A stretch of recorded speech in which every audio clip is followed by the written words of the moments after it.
In this video, we're going to learn a little bit more about how multiplication and division are related. So if we have a problem like this that says, find the answer to the division sentence so that the multiplication and division sentence describe the model.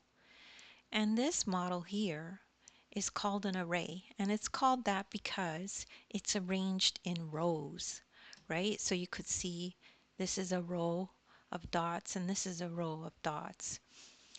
So here we have the description sentence for the model in terms of multiplication. So there's two rows. Each row has 6 dots. So how many dots does that give you in total? It's 12.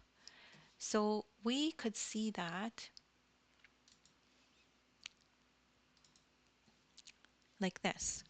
So number 2 is the number of groups, 6 is the number of dots in each group, and 12 is the total number of dots, right? So how do we make that into a division sentence? So the division sentence tells us that the total of 12 dots is divided into 2 arrays, gives you how many dots in each array.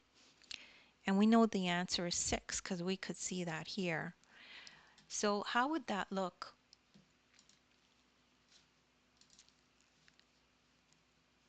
As a description. So it would be the total number of dots divided by the number of groups gives you the number of dots in each group. So we know that that number is 6. And that's how you can relate a multiplication sentence to a division sentence. And don't worry if you don't understand this right away. Practice makes improvement, so you just need to watch the video maybe another couple times.